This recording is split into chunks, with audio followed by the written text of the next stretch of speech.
안녕하세요. 저는 헬렌 크라우스입니다. WHO 재난대응본부에서 27년 동안 공공보건 전략팀장을 맡고 있죠. 2025년 5월 LA로 향하는 비행기 안에서 창밖을 내려다보며 한숨을 쉬었습니다. 그 이유는 이번 긴급 컨퍼런스는 정말 필요한 일인지 의문이 들더군요. 비행기가 착륙하자마자 도시의 긴장감이 느껴졌습니다. 공항에서부터 경비가 삼엄했어요. 트럼프 정부의 무차별 이민 단속이 시작된 지 한 달이 지났고 LA는 말 그대로 화약고가 되어 있었습니다. 택시 기사도 불안해하며 말했죠. 요즘 밤에 나가면 안 됩니다. 곳곳에서 시위하고 불 지르고 난리예요.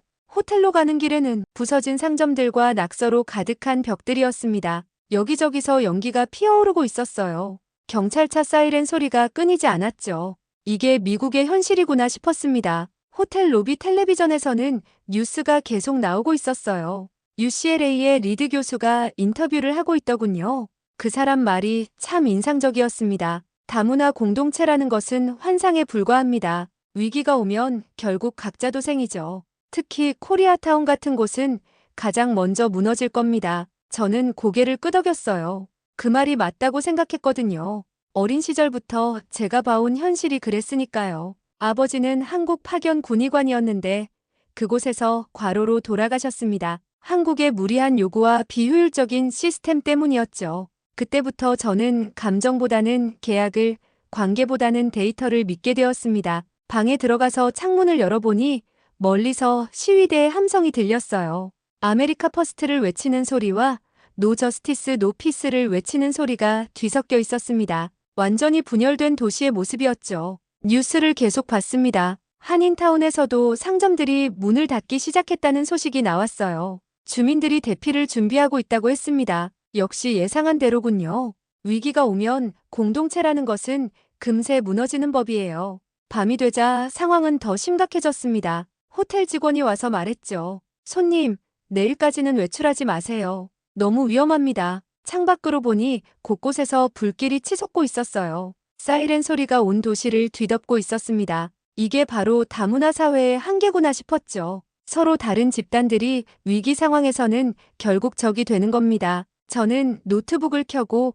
이번 컨퍼런스에서 발표할 자료를 정리했어요. 공공보건 위기 상황에서의 커뮤니티 대응 전략에 관한 내용이었습니다. 하지만 지금 LA의 모습을 보니 제 이론이 더욱 확실해졌어요. 감정에 기반한 공동체는 신뢰할 수 없다는 것 말이에요. 새벽까지 뉴스를 봤습니다. 약탈과 방화가 계속되고 있었어요. 경찰도 통제하기 어려워 보였습니다. 리드 교수의 말이 계속 머릿속에 맴돌았죠. 코리아타운이 가장 먼저 무너질 것이다. 저도 그렇게 생각했거든요. 하지만 다음 날 아침 예상과 전혀 다른 소식을 듣게 됩니다. 호텔 조식장에서 들은 이야기는 정말 이상했습니다. 웨이터가 말하더군요. 어젯밤에 코리아타운만 조용했대요. 다른 곳은 다 난리였는데 말이에요. 저는 포크를 든 손을 멈췄어요. 그게 말이 됩니까? 리드 교수는 분명히 코리아타운이 가장 먼저 무너질 거라고 했는데요. 뭔가 잘못 들었을 거라고 생각했습니다. 호텔 방으로 돌아가서 뉴스를 확인해봤죠. 정말 놀라운 일이었어요. LA 전체가 혼란에 빠진 가운데 유독 코리아타운만 평온했다는 보도가 나오고 있었습니다. 기자들도 이해할 수 없다는 표정이었어요. 현재 코리아타운 지역은 다른 지역과 달리 매우 안정적인 상태를 보이고 있습니다. 주민들이 자발적으로 질서를 유지하고 있는 것으로 보입니다. 저는 의심스러웠어요. 뭔가 숨겨진 이유가 있을 거라고 생각했습니다. 사설 경비업체를 고용했거나 아니면 무장을 했을 수도 있죠. 공동체가 그냥 평화로울 리는 없으니까요. 그때 전화가 걸려왔습니다. 한국계 미국인 기자인 데이비드 박이었어요. WHO 컨퍼런스 취재차 연락한 거였죠. 헬렌 박사님, 혹시 시간 되시면 코리아타운 현장을 함께 보러 가실래요? 정말 신기한 일이 일어나고 있거든요. 저는 망설였습니다. 위험할 수도 있었거든요. 하지만 호기심이 더 컸어요. 도대체 뭘 믿고 저렇게 평온할 수 있는지 직접 확인해보고 싶었습니다. 좋아요, 가봅시다. 오후에 데이비드 박을 만났어요. 40대 중반의 차분한 인상이었습니다. 그와 함께 코리아타운으로 향했죠. 가는 길에 다른 지역들을 지나쳤는데 정말 처참했어요. 부서진 유리창, 불에 탄 건물들, 거리에 널린 쓰레기들, 경찰들이 곳곳에서 경계를 서고 있었습니다. 그런데 코리아타운 경계선을 넘는 순간 완전히 다른 세상이었어요. 마치 다른 도시에 온 것 같았습니다. 깨진 유리창 하나 보이지 않았어요. 상점들도 정상 영업을 하고 있었고요. 이상하지 않나요? 데이비드 박이 물었습니다. 저는 고개를 끄덕였어요. 정말 이상했거든요. 어떤 마법을 부린 걸까요? 차에서 내려서 거리를 걸어봤습니다. 사람들이 평온하게 일상을 보내고 있었어요. 아이들이 뛰어노는 소리, 상점에서 나오는 음식 냄새, 일상적인 대화 소리들, 마치 아무 일도 없었던 것처럼 말이에요. 혹시 사설 경비업체를 고용한 건가요? 제가 물어봤습니다. 데이비드 박이 웃으며 고개를 저었어요. 아니에요. 그런 것도 없고 무장한 사람들도 없어요. 그냥 주민들이 스스로 지키고 있는 거예요. 그게 말이 됩니까? 저는 이해할 수 없었어요. 공동체라는 건 위기가 오면 가장 먼저 무너지는 법인데요. 각자 자신의 이익을 챙기려고 하는 게 인간의 본성 아닌가요? 한국 식당 앞을 지나가는데 주인 아주머니가 나와서 인사를 했어요. 안녕하세요. 오늘 저녁 드시고 가세요. 낯선 저에게까지 친근하게 말을 거는 모습이 신기했습니다. 저는 데이터와 계약에 익숙한 사람이라 이런 감정적인 접근이 불편했어요. 감사하지만 괜찮습니다. 저는 정중히 거절했죠. 하지만 그 아주머니의 따뜻한 눈빛이 계속 마음에 걸렸어요. 저런 태도로 진짜 위기를 버틸 수 있을까요? 저녁이 되자 더 놀라운 일을 봤습니다. 주민들이 자발적으로 거리 순찰을 시작한 거예요. 그런데 그 구성이 정말 특이했어요. 한국인, 히스패닉, 흑인이 함께 조를 이뤄서 움직이고 있었습니다. 저들은 돈을 받고 하는 건가요? 제가 데이비드 박에게 물었습니다. 아니에요. 그냥 자기 동네를 지키는 거예요. 이해할 수 없네요. 저는 정말 혼란스러웠어요. 제가 알고 있던 인간의 본성과 너무 달랐거든요. 위기 상황에서 이렇게 단결할 수 있다는 게 믿어지지 않았습니다. 다음 날 오전, 저는 다시 코리아타운을 찾았습니다. 어제 본 광경이 계속 머릿속에 맴돌았거든요. 도대체 누가 이 도시를 지키고 있는 걸까요? 길을 걷다가 순찰조를 만났어요. 정말 신기한 조합이었습니다. 17살쯤 되어 보이는 백인 소년이 제일 앞에 서 있고 그 옆에는 20대 초반의 히스패닉 청년이 있었어요. 그리고 50대 중반의 한국인 남성이 함께 걷고 있었습니다. 안녕하세요. 그들이 저에게 인사를 했어요. 저는 당황스러웠습니다. 이런 상황에서 낯선 외국인에게 인사를 하다니요. 저희는 이 동네 순찰조예요. 혹시 도움이 필요하시면 언제든 말씀하세요. 백인 소년이 말했어요. 그 아이의 눈에는 책임감이 가득했습니다. 이 동네를 지키겠다는 의지가 보였어요. 이 일을 하시면 돈을 받나요? 제가 직접적으로 물어봤습니다. 솔직히 이해가 안 됐거든요. 왜 자기 시간을 내서 이런 일을 할까요? 돈이요? 히스패닉 청년이 웃었어요. 아니에요. 그냥 우리 동네니까 지키는 거죠. 우리 동네라고 하셨는데 원래 여기 사신 건가요? 제가 물었습니다. 그들이 서로 눈을 마주치며 웃었어요. 저는 3년 전에 이사 왔어요. 백인 소년이 말했습니다. 저는 5년 전이고요. 히스패닉 청년이 이어서 말했어요. 저는 여기서 태어났죠. 한국인 남성이 마지막으로 말했습니다. 그런데 그들이 마치 한 가족처럼 자연스러웠어요. 이게 정말 가능한 일일까요? 데이비드 박이 제게 말했어요. 김 사장님을 만나봐야 할 것 같아요. 이 동네 핵심 인물 중 한 분이거든요. 김 사장이라는 분은 60대 초반의 한국인이었어요. 작은 슈퍼마켓을 운영하고 있었습니다. 처음 만났을 때 인상이 참 인자하더군요. 어서 오세요. WHO에서 오셨다고 들었어요.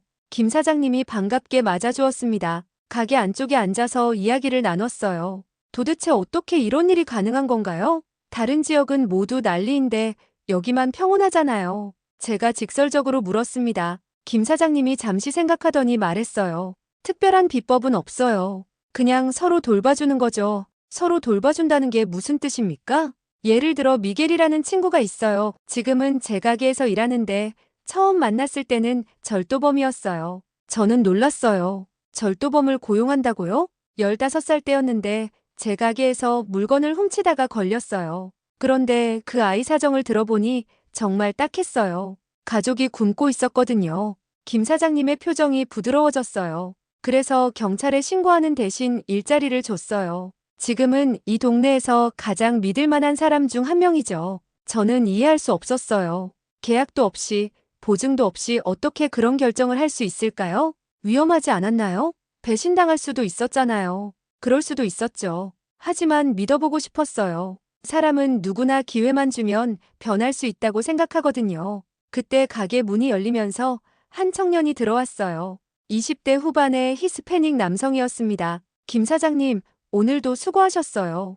그 청년이 인사를 했어요. 김 사장님이 저에게 소개해 주었습니다. 이 친구가 미겔이에요. 제가 방금 이야기한 그 친구죠. 미겔이 저를 보더니 정중하게 인사했어요. 안녕하세요. 처음 뵙겠습니다. 그 순간 저는 복잡한 감정이 들었어요. 이 청년이 정말 15살 때 절도범이었다고요? 지금 모습으로는 도저히 믿을 수 없었습니다. 미겔, 이분은 WHO에서 오신 분이야. 우리 동네가 어떻게 평온할 수 있는지 궁금해 하시는 것 같아. 김 사장님이 말했어요. 미겔이 잠시 생각하더니 입을 열었습니다. 미겔이 의자에 앉으며 천천히 말을 시작했어요. 15년 전 이야기를 해야겠네요. 저는 정말 나쁜 아이였어요. 그의 목소리에는 진심이 담겨 있었습니다. 아버지는 일찍 돌아가시고 어머니는 아파서 일을 못하셨어요. 동생 둘이 있었는데 먹을 것이 없었죠. 저는 숨을 죽이고 들었어요. 이런 개인적인 이야기를 낯선 사람에게 털어놓다니요.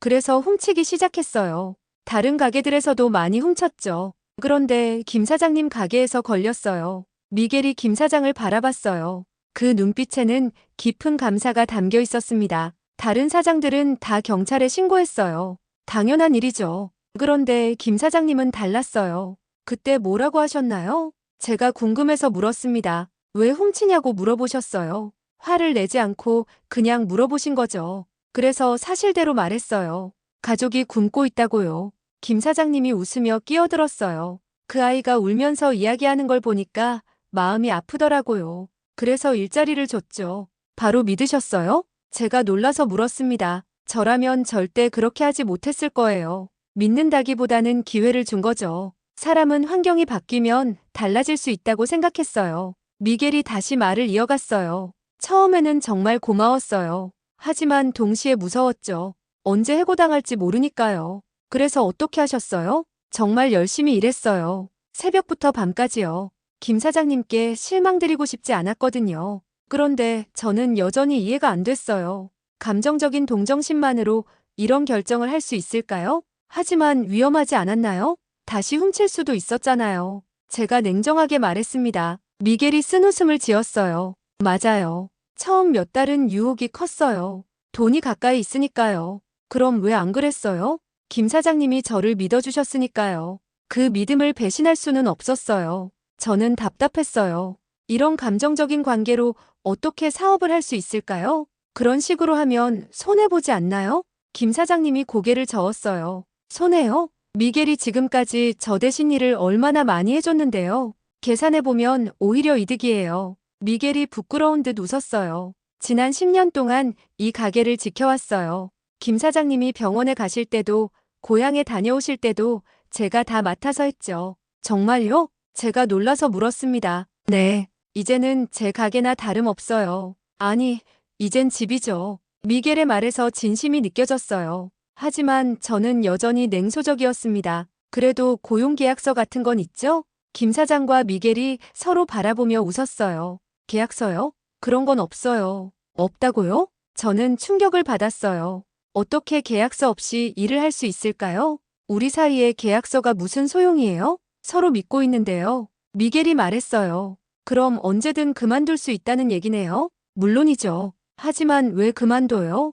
이곳은 제 가족입니다. 그 말을 듣는 순간 저는 뭔가 이상한 감정이 들었어요. 가족이라는 말이 마음 깊은 곳을 건드렸습니다. 가족이라고 하셨는데 정말 그렇게 느끼세요? 당연하죠. 제가 결혼할 때도 김 사장님이 아버지 역할을 해주셨어요. 제 아이가 태어났을 때도 축하해 주셨고요. 김 사장님이 미소를 지으며 말했어요. 미겔의 딸이 정말 예뻐요. 가끔 가게에 와서 할아버지라고 부르죠. 저는 점점 혼란스러워졌어요. 이런 관계가 정말 가능한 건가요? 계약도 없고 보장도 없는데 어떻게 이렇게 서로 믿을 수 있을까요? 하지만 지금 같은 위기 상황에서도 이런 관계가 유지될 수 있나요? 제가 의심스럽게 물었습니다. 오히려 더 단단해져요. 미겔이 확신에 찬 목소리로 말했어요. 이곳은 제 집입니다. 제 집을 지키는 건 당연하죠. 그 순간 저는 뭔가 깊은 감동을 받았어요. 하지만 동시에 이해할 수 없었습니다. 이런 감정적인 관계가 정말 효과적일까요?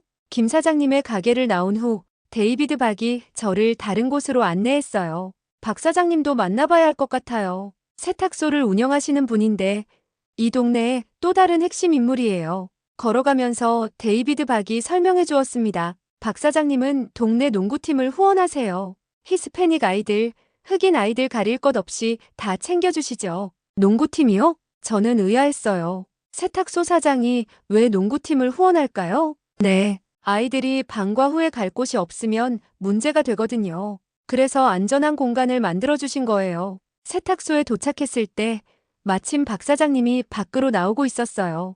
60대 후반에 단단해 보이는 남성이었습니다. 안녕하세요. WHO에서 오셨다고 들었어요. 박 사장님이 악수를 청했습니다. 손이 참 거칠었어요. 오랫동안 일을 해온 손이었죠. 여기 아이들 보세요. 모두 우리 동네 아이들이에요. 박 사장님이 가리키는 곳을 보니 농구 코트에서 10여 명의 아이들이 공을 차고 있었어요. 정말 다양한 인종의 아이들이었습니다. 저 아이들을 돌보시는 이유가 뭔가요? 제가 직접적으로 물었습니다. 이유요? 우리 동네 아이들이니까요. 당연히 돌봐야죠. 박 사장님의 대답은 너무 단순했어요. 저는 더 복잡한 이유가 있을 거라고 생각했는데요. 하지만 비용이 많이 들지 않나요? 운동용품도 사야 하고 간식도 주셔야 하고요. 돈보다 중요한 게 있어요. 저 아이들이 건강하게 자라는 거죠. 그때 한 흑인 아이가 달려와서 박 사장님에게 안겼어요. 삼촌, 오늘 시합에서 이겼어요. 정말 잘했네. 박 사장이 아이의 머리를 쓰다듬어 주었어요. 삼촌이라고 불러요? 혈연 관계도 아닌데요? 저 아이와는 어떤 관계세요? 제가 궁금해서 물었습니다. 제이든이요? 3년 전부터 여기 와서 농구하는 아이예요. 이제는 가족 같죠. 가족이라는 말이 또 나왔어요. 여기 사람들은 가족이라는 단어를 너무 쉽게 사용하는 것 같았습니다. 제이든의 부모님은 어떻게 생각하세요? 고마워하시죠. 어머니가 혼자서 아이 셋을 키우시거든요. 일하는 동안 아이를 맡길 곳이 없었는데 여기서 안전하게 시간을 보낼 수 있으니까요. 데이비드 박이 부연 설명을 해주었어요. 박 사장님은 아이들 엄마들과도 네트워크를 만드셨어요. 서로 아이들을 돌봐주는 시스템이죠. 시스템이요? 네. 한국 아주머니들이 히스패닉 아이들을 돌봐주고 히스패닉 엄마들이 한국 아이들을 돌봐주고요. 필요할 때 서로 도와주는 거예요. 저는 머릿속으로 이것을 분석해봤어요. 이건 일종의 상호부조 시스템이네요. 계약 없이 신뢰만으로 작동하는 시스템 말이죠. 하지만 이런 시스템이 정말 효율적일까요? 누군가 의무를 다하지 않으면 어떻게 하세요? 박 사장님이 웃었어요. 지금까지 그런 일은 없었어요. 모두들 열심히 참여하고 있거든요. 왜 그럴까요? 서로 필요하니까요. 그리고 정이 있으니까요. 정이라는 말이 나왔어요. 한국어에만 있는 그 미묘한 감정 말이죠. 정이라는 게 뭔가요? 정확히 설명해 주실 수 있나요? 제가 물었습니다. 박 사장님이 잠시 생각하더니 말했어요. 정이라는 건 설명하기 어려워요. 그냥 마음으로 느끼는 거거든요. 계산이나 이익과는 상관없이 그냥 좋은 거예요. 저는 이해할 수 없었어요. 감정에만 의존하는 관계가 어떻게 지속될 수 있을까요? 하지만 지금 같은 위기 상황에서는 감정보다 실리가 중요하지 않나요? 오히려 반대예요.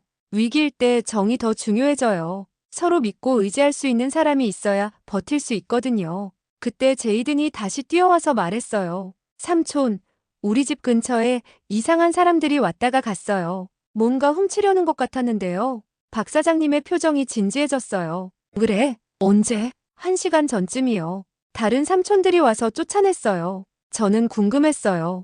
어떻게 그렇게 빨리 대응할 수 있었을까요? 연락 체계가 있나요? 제가 물었습니다. 물론이죠. 문제가 생기면 바로 알려요. 모두가 서로를 지켜주니까요. 박 사장님이 자연스럽게 말했어요. 구체적으로 어떻게 작동하나요? 간단해요. 누군가 이상한 걸 보면 바로 연락하죠. 그러면 가까운 사람들이 와서 확인해봐요. 데이비드 박이 설명을 덧붙였어요. 24시간 돌아가는 시스템이에요. 밤에도 누군가는 깨어 있거든요. 돈을 받고 하는 건가요? 제가 또 물었습니다. 아니에요. 자발적으로 하는 거죠. 자기 동네를 지키는 거니까요. 저는 점점 혼란스러워졌어요. 이런 시스템이 정말 지속 가능할까요? 하지만 피곤하지 않나요? 자기 일도 바쁜데 남의 일까지 신경 쓰시면요. 남의 일이 아니에요. 다 연결되어 있는 거거든요. 박 사장님이 말했어요. 제이든이 안전해야 제이든 엄마가 마음 놓고 일할 수 있어요. 제이든 엄마가 일해야 우리 가게에도 손님이 와요. 다 연결된 거죠. 정말 신기한 순환 구조였어요. 모든 것이 서로 연결되어 있었습니다. 이걸 정이라고 하는 건가요? 제가 물었습니다. 정의 일부죠. 정은 단순한 감정이 아니에요.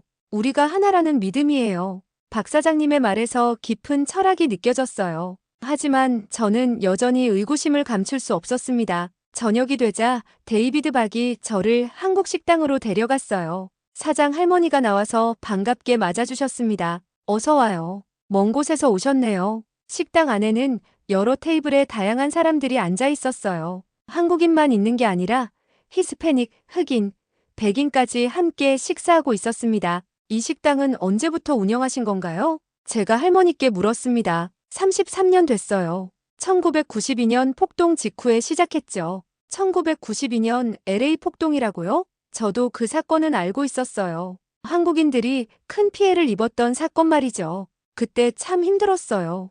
우리끼리만 뭉쳐 있으려고 했는데 그게 오히려 독이 됐죠. 할머니의 표정이 어두워졌어요. 어떤 의미세요? 고립됐던 거예요. 다른 커뮤니티와 단절되어 있으니까 적대감만 커진 거죠. 데이비드 박이 설명을 덧붙였어요. 92년 폭동 이후에 한인사회가 많이 바뀌었어요. 무기로 대응하는 대신 관계를 맺기로 한 거죠. 관계를 맺는다는 게 구체적으로 뭔가요? 제가 물었습니다. 이웃과 친해지는 거예요. 단순하지만 가장 확실한 방법이죠. 할머니가 말씀하셨어요. 처음에는 어려웠어요. 언어도 잘 안 통하고 문화도 달랐으니까요. 그럼 어떻게 하셨어요? 음식으로 시작했어요. 배고픈 사람에게 밥을 주면 거부할 사람은 없거든요. 정말 단순한 방법이었어요. 하지만 효과가 있었던 것 같습니다. 히스패닉 아이들이 학교 끝나고 여기 와서 숙제했어요. 엄마들이 일하는 동안 돌봐준 거죠. 무료로요? 제가 놀라서 물었습니다. 당연하죠. 돈을 받고 하는 게 아니에요. 그냥 이웃이니까 도와준 거죠. 저는 이런 방식이 비효율적이라고 생각했어요. 하지만 결과를 보니 달랐습니다. 그렇게 시작해서 지금까지 온 거예요. 33년 동안 조금씩 관계를 쌓은 거죠. 데이비드 박이 말했어요. 이제는 3세대가 함께 살고 있어요. 할머니 세대가 만든 관계를 자식들이 이어받고 또 그 자식들이 이어받고요. 정말 놀라운 일이었어요. 33년 동안 이런 관계를 유지해온 거라고요? 하지만 세월이 지나면서 갈등도 있었을 텐데요. 제가 의구심을 표했습니다. 물론 있었죠. 하지만 그때마다 대화로 풀었어요. 할머니가 말씀하셨어요. 대화요? 네. 문제가 생기면 모여서 이야기해요. 서로 속마음을 털어놓으면 대부분 해결돼요. 이때 한 히스패닉 여성이 우리 테이블로 왔어요. 할머니, 안녕하세요. 마리아, 어서 와. 이분은 WHO에서 오신 분이야. 마리아라는 분이 저에게 인사했어요. 안녕하세요. 저는 이 동네에서 20년 살고 있어요. 20년이나요? 네. 처음에는 한국 사람들이 무서웠어요. 말도 안 통하고 차갑게 느껴졌거든요. 지금은 어떠세요? 이제는 가족 같아요. 제 딸이 태어났을 때도 할머니가 도와주셨거든요. 마리아가 할머니를 바라보는 눈빛이 따뜻했어요. 그때 남편이 일을 못해서 힘들었는데 할머니가 음식도 챙겨주시고 아이도 봐주셨어요. 돈을 드렸나요? 제가 물었습니다. 처음에는 드리려고 했는데 받지 않으셨어요. 그냥 도와주신 거예요. 저는 점점 혼란스러워졌어요. 이런 관계가 정말 지속 가능할까요? 마리아 씨는 지금 무슨 일을 하세요? 간병인이에요. 그런데 요즘은 한국 할아버지, 할머니들 돌봐드려요. 한국 분들을요? 네. 할머니가 소개해 주셨어요. 이제는 제가 한국어도 조금 할 수 있어요. 정말 신기한 순환 구조였어요. 도움을 받은 사람이 다시 도움을 주는 시스템 말이죠. 이런 관계들이 모여서 지금의 코리아타운을 만든 거예요. 데이비드 박이 설명했어요. 단순한 상거래 관계가 아니라 진짜 공동체가 된 거죠. 저는 머릿속으로 계산해봤어요. 33년 동안 쌓인 신뢰의 네트워크. 이건 수치화가 불가능한 자산이었습니다. 하지만 이런 방식이 정말 효과적일까요? 감정에만 의존하는 시스템은 불안정하지 않나요? 제가 마지막으로 의문을 제기했습니다. 할머니가 웃으시며 말씀하셨어요. 33년 동안 이렇게 살아왔는데 불안정하다고 생각하세요?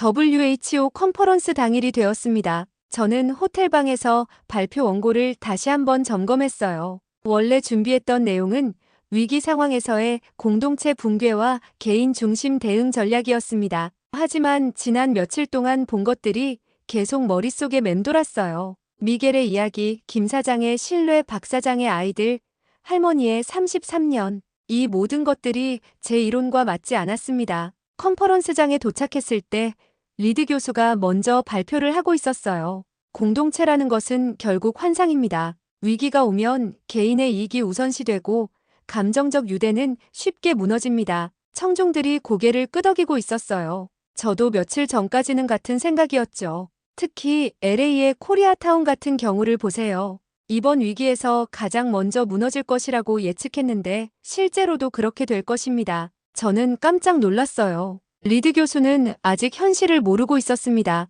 감정에 기반한 관계는 신뢰할 수 없습니다. 계약과 법적 장치만이 진정한 사회 안전망을 제공할 수 있습니다. 박수가 터져나왔어요. 하지만 저는 박수를 칠 수 없었습니다. 제 차례가 되었습니다. 연단에 올라가면서 준비했던 원고를 내려다봤어요. 그런데 그 순간 김 사장님의 얼굴이 떠올랐습니다. 미겔을 믿어주던 그 따뜻한 눈빛 말이죠. 저는 원고를 찢었습니다. 죄송합니다. 준비했던 발표를 바꾸겠습니다. 청중들이 술렁였어요. 리드 교수의 표정이 의아해졌습니다. 저는 지난 며칠 동안 LA 코리아타운에서 놀라운 것을 봤습니다. 리드 교수님이 가장 먼저 무너질 것이라고 예측한 그곳에서 말이죠. 헬렌 박사 무슨 말씀이신지 리드 교수가 끼어들었어요. 코리아타운은 무너지지 않았습니다. 오히려 LA에서 가장 평온한 곳이었어요. 청중들이 웅성거렸습니다. 저는 그곳에서 15살 절도범을 용서하고 고용한 김 사장님을 만났습니다. 10년 후 그 소녀는 가장 믿을 만한 직원이 되어 있었어요. 저는 목소리에 힘을 주어 말했습니다. 계약서도 없이 보증도 없이 오직 신뢰만으로 10년을 함께한 두 사람을 봤습니다. 리드 교수가 얼굴을 찌푸렸어요. 그런 개별 사례로 일반화할 수는 없습니다. 개별 사례가 아닙니다. 저는 동네 아이들을 돌보는 세탁소 사장을 봤어요. 혈연도 아닌 아이들을 가족처럼 돌보는 사람들을 봤습니다. 저는 계속 이야기했어요. 33년 동안 한 식당에서 히스패닉 아이들을 돌봐온 할머니를 만났습니다. 그 아이들이 커서 이제는 한국 어르신들을 돌보고 있어요. 청중들이 조용해졌어요. 이런 관계들이 네트워크를 이루어 도시 전체를 지키고 있었습니다. 무기도 없이, 경비업체도 없이, 오직 서로에 대한 신뢰만으로 말이죠. 리드 교수가 반박했어요. 하지만 그런 감정적 관계는 과학적으로 검증할 수 없습니다. 과학적 검증이요? 결과가 증명하고 있지 않나요? 저는 확신에 찬 목소리로 말했습니다. LA 전체가 혼란에 빠진 상황에서 코리아타운만 평온했어요. 이보다 더 확실한 증거가 어디 있나요? 청중들 사이에서 박수가 터져나왔어요. 저는 데이터와 계약을 신뢰하는 사람입니다. 하지만 이번에 깨달았어요. 인간관계에는 수치화할 수 없는 힘이 있다는 것을 말이죠. 저는 목소리를 높였습니다. 그들이 가진 것은 정의라는 감정이었습니다. 계산할 수 없고 계약서에 쓸 수도 없는 그 무엇인가가 도시를 지켜낸 거예요. 리드 교수의 얼굴이 새하얗게 질렸어요. 헬렌 박사, 그건 비과학적인 접근입니다. 비과학적이라고요? 그럼 교수님의 예측은 왜 틀렸을까요? 저는 단호하게 말했습니다. 우리가 놓치고 있던 것은 인간의 본성입니다. 인간은 혼자서는 살 수 없어요. 서로 연결되어 있을 때 가장 강해집니다. 청중들이 일어서서 박수를 쳤어요. 리드 교수는 아무 말도 하지 못했습니다. 감정은 약점이 아닙니다. 가장 강력한 무기예요. 코리아타운 사람들은 그것을 증명해 보였습니다. 발표가 끝나자 우레와 같은 박수가 터져나왔어요. 저는 그 순간 확신했습니다. 제가 본 것이 진실이라는 것을요. 공항으로 가는 택시 안에서 저는 창밖을 바라봤습니다. LA는 여전히 혼란스러웠어요. 하지만 코리아타운만은 평온했죠. 그 대조가 더욱 선명하게 느껴졌습니다. 컨퍼런스 이후 많은 사람들이 저에게 질문했어요. 정말 감정만으로 그런 일이 가능한가요? 과학적 근거는 어디 있나요?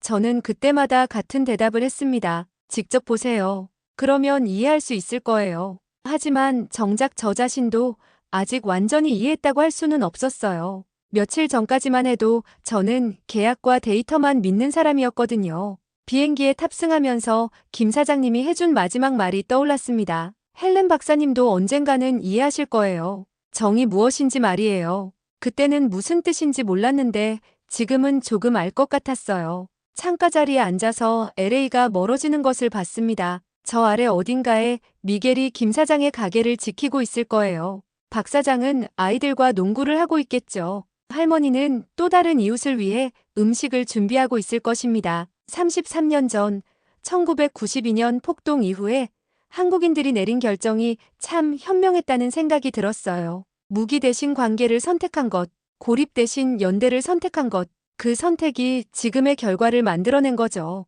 저는 노트북을 꺼내서 이번 경험을 정리하기 시작했어요. 한국인들이 가진 정이라는 감정, 이것은 단순한 동정심이나 친밀감과는 다르다. 계산 없는 신뢰, 조건 없는 배려, 그리고 운명 공동체 의식, 이 모든 것이 합쳐진 복합적인 감정이다. 타이핑을 하면서 미겔의 얼굴이 떠올랐어요. 김 사장을 바라보던 그 눈빛에서 저는 진짜 감사함을 받습니다. 계산된 감사가 아니라 진심에서 우러나온 감정이었죠. 이런 관계들이 연결되어 하나의 시스템을 만든다. 법적 강제력도 없고 경제적 인센티브도 없지만 가장 강력한 사회 안전망이 된다. 비행기가 구름 위로 올라갔어요. 아래로는 아무것도 보이지 않았습니다. 하지만 저는 확신했어요. 코리아타운 사람들은 지금도 서로를 지키고 있을 거라고요. 미국 사회가 놓치고 있는 것이 바로 이것이다. 개인주의와 계약 관계만으로는 진정한 공동체를 만들 수 없다. 감정적 유대, 즉 정이 있어야 한다. 스튜어디스가 음료를 가져다 주었어요. 저는 고맙다고 인사했습니다. 예전 같으면 그냥 받았을 텐데 지금은 달랐어요. 작은 친절에도 마음이 따뜻해졌습니다. 코리아타운의 기적은 하루아침에 일어난 것이 아니다. 33년 동안 한 사람 한 사람이 쌓아올린 신뢰의 결과다. 미겔 같은 소년을 믿어준 김 사장님, 이웃의 아이들을 돌봐준 박 사장님, 음식으로 마음을 나눈 할머니들, 이런 사람들이 만든 네트워크가 도시를 지켜낸 것이다. 저는 잠시 타이핑을 멈추고 생각에 잠겼어요. 아버지 이야기가 떠올랐습니다. 한국에서 과로로 돌아가신 아버지. 그 때문에 저는 평생 한국 시스템을 불신했었죠. 하지만 이제 알겠어요. 아버지가 경험한 것과 제가 본 것은 다른 차원의 이야기였습니다. 제도의 문제와 사람의 마음은 별개의 것이었어요. 나는 한국을 믿지 않았다. 하지만 이제 인류의 미래가 그들의 철학 안에 있다는 걸 안다. 이 문장을 쓰는 순간 가슴이 뭉클해졌어요. 제 편견이 얼마나 많은 것을 놓치게 했는지 깨달았습니다. 창밖으로 구름들이 흘러가고 있었어요. 마치 제 마음속 편견들이 사라지는 것 같았습니다. 독일로 돌아가면 제 동료들에게 이 이야기를 해야겠어요. WHO 보고서에도 써야겠고요. 정의라는 한국의 철학이 얼마나 강력한 사회적 자산인지 알려야 합니다. 비행기가 태평양을 건너고 있었어요. 저 아래 바다처럼 넓고 깊은 것이 바로 인간의 마음이겠죠. 계산으로는 측정할 수 없는 그 깊이 말이에요. 그들은 정을 무기 삼아 도시를 지켰다. 그것이 미국에 없는 단 하나였다. 이 문장을 마지막으로 노트북을 닫았습니다. 더 이상 쓸 말이 없었어요. 모든 것이 이 한 문장에 담겨 있었으니까요. 비행기 엔진 소리가 귓가에 울렸어요. 하지만 제 마음은 평온했습니다. 며칠 전과는 완전히 다른 사람이 된 것 같았어요. 리드 교수의 창백한 얼굴이 떠올랐습니다. 그도 언젠가는 이해할 날이 올까요? 공동체가 환상이 아니라 현실이라는 것을, 감정이 약점이 아니라 힘이라는 것을. 스튜어디스가 지나가면서 웃어주었어요. 저도 자연스럽게 웃음으로 화답했습니다. 예전에 저라면 그냥 넘어갔을 텐데 지금은 달랐어요. 작은 친절도 소중하게 느껴졌습니다. 아마도 이것이 정의 시작일지도 모르겠어요. 계산 없는 따뜻함, 조건 없는 배려, 새로운 세상이 보이기 시작했어요. 정이라는 이름의 빛으로 가득한 세상이요. LA 코리아타운에서 배운 것은 단순한 사회학적 관찰이 아니었습니다. 인간이 어떻게 살아야 하는지에 대한 근본적인 깨달음이었어요. 앞으로 제가 하는 모든 연구와 정책 제안에 이 경험이 반영될 것입니다. 데이터와 계약도 중요하지만 그것만으로는 충분하지 않다는 것을, 진정한 사회 안전망은 사람과 사람 사이의 정에서 나온다는 것을 말이에요.